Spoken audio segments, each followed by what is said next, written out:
All men are men. In the recent history of the men's movement, this term was coined by a figure who has since left to pursue plans of his own. In fact, the phrase might be unappealing due to association to a person whose eccentricity overshadowed what portions of his message made sense. But the continued relevance of that seemingly redundant assertion that all men are men is that whichever side of the gender ideological debate we begin from, there are men judged and condemned to be, in some sense, not real men. Mangina is just one example of such condemnation. From the opposite side of the aisle, we have the initials MRA, used as a pretty common shorthand for shrunken penis, mother's basement dwelling, can't get laid, bitter, angry, misogynist, loser with anger issues. And with the growth of factions within the broader manosphere, dehumanizing rhetoric is also manifesting between competing schools of thought among activists and commentators.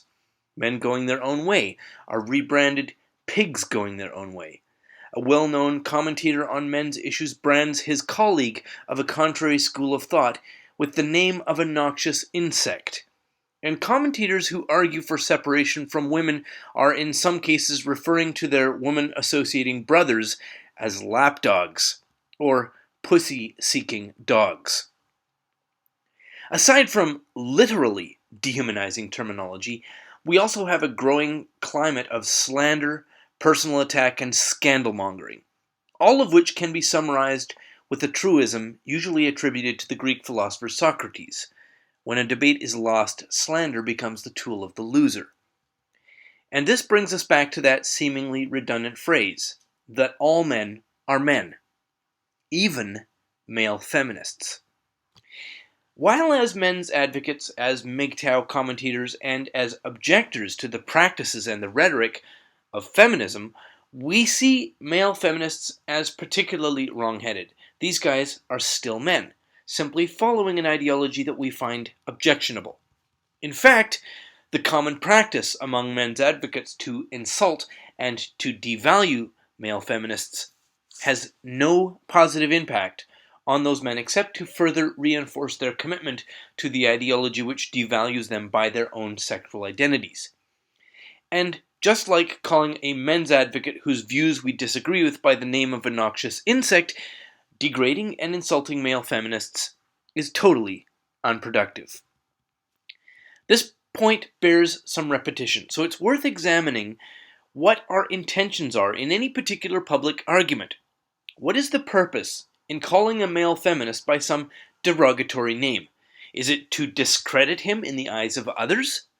If so, rebuttal to his argument might seem like a better strategy, especially because in the game of identity politics, just being labeled an MRA is enough to render even the most rational position unhearable, because it's the argument of a very bad person.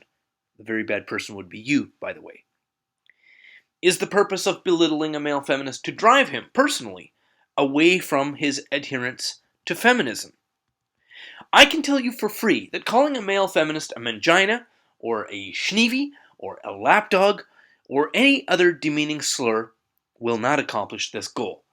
And there are several reasons why not. The most obvious is that normally socialized men in our culture acquire their public identities as so-called good men or real men from the consensus of women. The negative esteem of men, particularly so-called bad men, like MRAs or MGTOW, does nothing except reinforce the gender ideological narrative that male feminists already live within.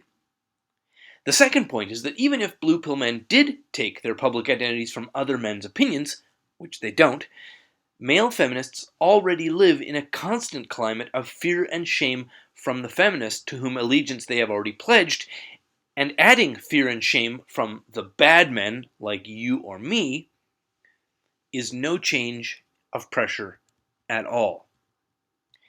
Male feminists are men because all men are men. But they're also guys indoctrinated into an ideology, and sure, they're often violent, and yes, they're often aggressive, and they do serve as the disposable muscle for female feminists, and they're certainly a pain in the ass for anyone who values basic civil rights, like, free speech, due process, freedom of association, and so on. but they are, for lack of a better word, inductees into a cult. And the most productive, positive, and compassionate thing you can do for a cult member is to help them to exit the cult. Telling them they are Manginas or lapdogs or little bitches isn't going to drive them away from those who confer a provisional status as "you're not quite as bad as other men." Men trapped in the toxic spiral of having their public identities controlled by the female acolytes of a male-hating ideology need to step out of that hamster wheel of shame and fear, and they have to do it by choice. We can start by recognizing that rational or evidence-based rebuttal of the talking points of their ideology won't move them, because they're trapped by something more primal. This is the control by feminist women of their public identities. And again, what is it that we are trying to do? Shame them and drive them even harder into the control of those who in a blue pill culture supply men with public personhood? Or is our goal something else? Why is a man a male feminist? If we ask, of course, the answer will be a torrent of the standard rhetoric and talking points, and if we address any of that with evidence-based rebuttal, then we see the standard suite of deflection, topic switching, and accusation, but none of that is reality-based. The male feminist is a male feminist because he is controlled by fear. It's a fear of loss of his status as a good man, amplified by the reality that he knows that those who own his public identity are immature, vindictive, and trained to find fault in even the most benign expression or conduct. And male feminists listening to this or reading it will know this is true. You poor fuckers are trapped with angry tyrant children as your owners, while you bow and scrape and attack so-called bad men so that you will get temporary social approval. How long can you live like this? The reality is that you're not evil or predatory or creepy or bad in any other respect based on your sexual identity. You're a person with the same human value as everybody else, male or female. In fact, your male identity is something magnificent. You're the inheritor of an energy of creation, organization, invention, and justice. Now, men didn't invent everything from steam engines to habeas corpus by holding women down. No. Men who share your sexual identity did all of that because the male energy you share with evil men like me is a creative energy, and testosterone, popularly known as the hormone of aggression, is actually associated to fairness in men. So, male feminists, it's time to stop compensating for a self-hatred that women, including your mothers, taught you, and time to be men without apology or shame. And for my colleagues in the varied men's communities, go ahead and disagree with anything that some other men's advocate might say, including anything that I might say. But kindly leave the comparison to animals and insectile vermin at the fucking door. Because that reflects your lack of a substantial argument more than the idiotic idea that this MRA or that MGTOW is not actually a man, but somehow less than human.